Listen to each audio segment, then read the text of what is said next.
Yes, re-entered the Earth's atmosphere, followed by deployment of its to grab the parachutes two to slow the astronauts spacecraft down to a gentle that previously splashdown. went up there on a Boeing We're now mission going to follow the and bring them back down to Earth. Unfired checks This is a are successful nominal. mission. Rigging is in progress.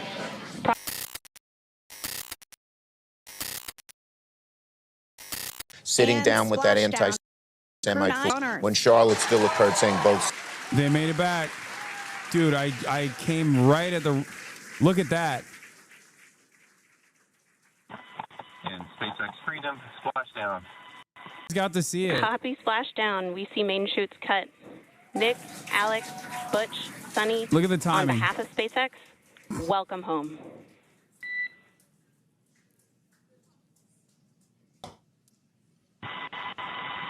It is an amazing, what a ride. I see a capsule full of grins ear to ear.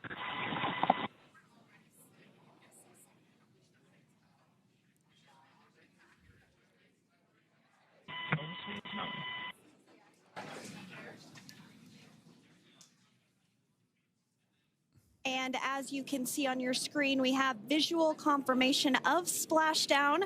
Dragon Freedom has returned home, and NASA astronauts. System safety verifications are in progress. We'll report back Dragging when recovery these personnel nuts. are en route. One of them is going to lightly criticize Elon Musk at some point, and Elon's going to throw a fit. Oh, for sure. Section 2, 4.800. Oh, for sure. Especially the ones that came back, because they were already criticizing Elon. And Elon called him the R word, didn't he? It is necessary. He literally said the astronaut in space was like stupid. In the distance, we can see the recovery vessel making its way. Copy, you're in Section 2 for the environmental assessment in 4.800. That is not necessary today. Understand. Raising buzz. So we will continue to have communications between the Corps and Nick Hague, the commander of Crew Dragon Freedom, which just splashed down 2 minutes ago off the coast of Tallahassee, Florida. Dragon Freedom has returned home with NASA astronauts Nick Hague, Sunny Williams, Butch Wilmore, and Roscosmos cosmonaut Alexander Gorbunov. They're back on Earth after approximately 17 hours of a return journey from space. The SpaceX recovery ship and team have been waiting for Dragon's splashdown, and they will now make their way to the splashdown location. The teams have been ready and waiting about 3 nautical miles away, so it's going to take them about 30 minutes or so to make their way and to SpaceX Freedom. Pretty sure we're in Stable 1. Copy, Stable 1. We see the same.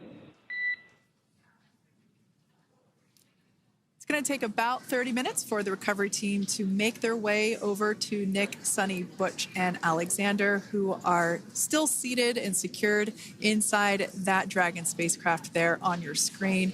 Incredible views there of that thermal protection system, or TPS.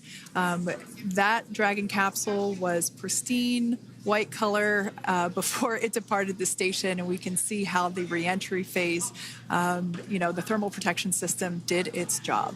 Now, if you're wondering what that hole, that like bucket area is, that is underneath the side hatch. That is where the main parachutes were stored. This is CGI. When we saw the Dragon capsule docked at station, it looked very different. The panel that protects and covers the main parachutes, that was still intact, as well as the panels that enclose where the drogue parachutes are located. We can see fast Freedom. boats. SpaceX is go for recovery personnel to approach. Expect personnel alongside in the next few minutes. Freedom copies. We can see those fast boats. We weren't kidding when we said they were fast. While it does take about 30 minutes for the main recovery vessel to make its way over to the capsule, these fast boats will be doing a couple of things simultaneously. A couple of them are going to be working to retrieve the parachutes that you see in the background there of this drone shot. Those parachutes will be the ocean Clearly surface. flat. We want to make sure we The Earth, I mean. we are able to pull those out. The recovery vessel there closest to the spacecraft is going to be performing some safety checks. We can see there they're using an instrument that is basically working to detect if there are any hypergolic vapors or fumes that are still residing in and or around the Draco thruster nozzles or outlets. The hypergolic fuel, which is necessary for on-orbit burns to maneuver the spacecraft. Unfortunately, those hypergolics are unable to be breathed. They are toxic, and so this team here is doing those initial safety checks to make sure that it is safe for the rest of the recovery team to approach the spacecraft. They're also checking to make sure that any residuals from the pyros are safe and are not going to cause any issues. We can see the team working their way around the spacecraft to do these basically these sniff tests on all of those Draco thrusters.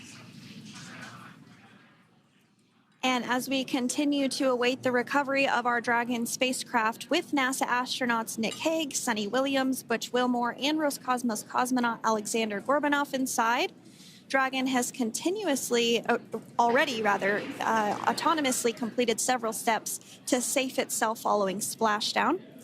We are continuing to see Dragon in what is known as stable 1 configuration. That's kind of the ideal configuration following splashdown. It's upright, and the Dragon capsule is in the right configuration for it to be hoisted into the recovery vessel Megan, which you do see a little ways off in your screen approaching. Dragon will continue to remain live on air with you through that recovery process, all the way through the point where the crew is extracted from the Dragon spacecraft. Now, if you are just joining us, the mission has gone smoothly so far. Dragon successfully splashed down off the coast of Tallahassee, Florida at 2:57 p.m. Pacific, 5:57 p.m. Eastern Time this afternoon. Approximately 17 hours prior to splashdown, Dragon autonomously undocked from the International Space Station, completed a series of departure burns, jettisoned its trunk section, and performed its final burn, the deorbit burn. This placed the Dragon spacecraft on a trajectory toward Tallahassee, Florida.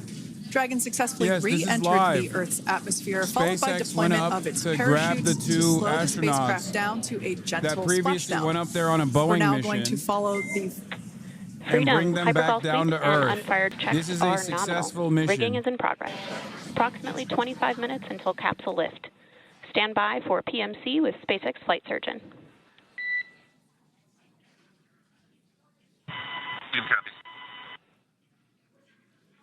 And so what we did just hear there was communications that those hypergol checks were complete.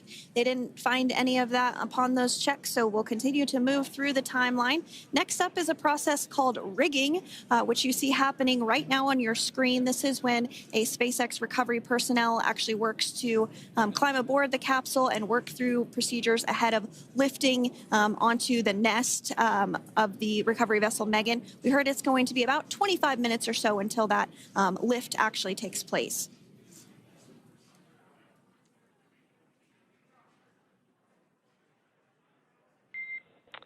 Okay, Freedom, the next call will be from the SpaceX flight surgeon on Dragon to Ground Private. Stop the steal. Understand. Thank you. Too big to rig. Callouts there indicating that the crew will have the opportunity to do a quick check-in with the SpaceX flight surgeon. This is standard procedure for every Dragon spacecraft when it returns to Earth. It's just an initial check-in, make sure everybody is doing okay. They will also have another check-in with the flight surgeon once they are on board that recovery vessel in the background.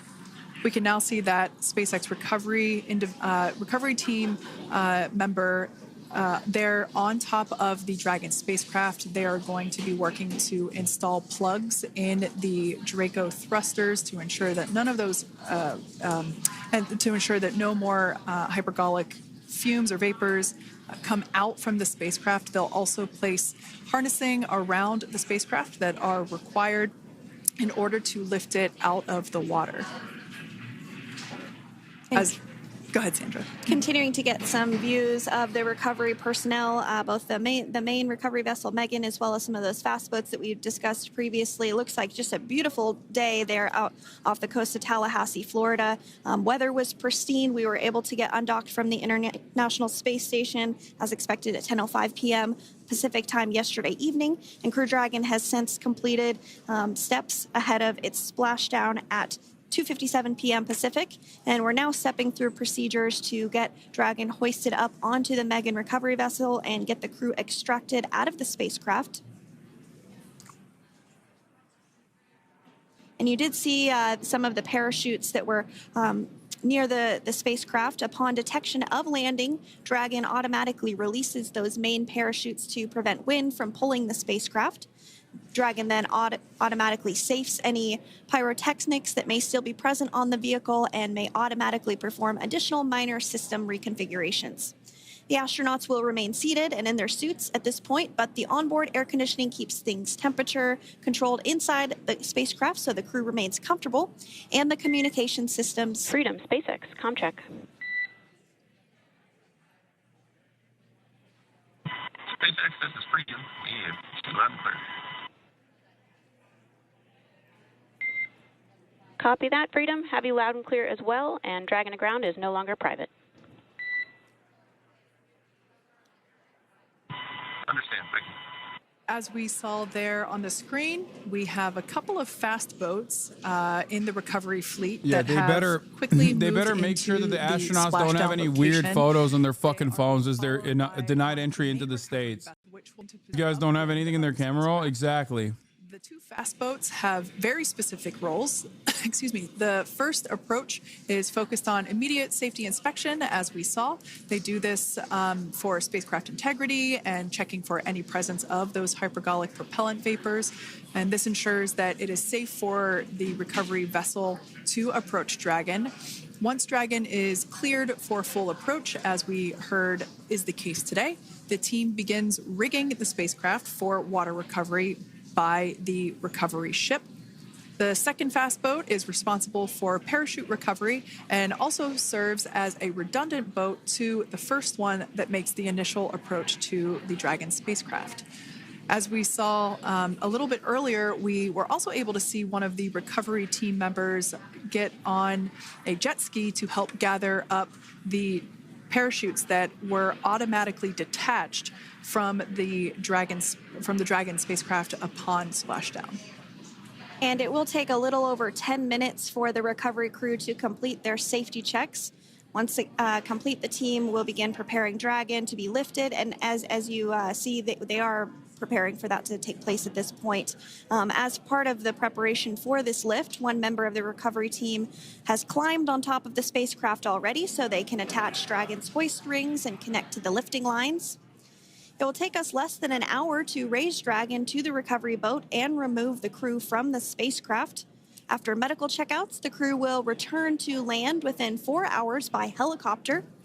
And if no additional medical assistance is needed, the crew will board a waiting NASA plane and depart for Houston. I got on right as they were doing the splashdown. Chatters that follow the HasanAbi broadcast got to see it.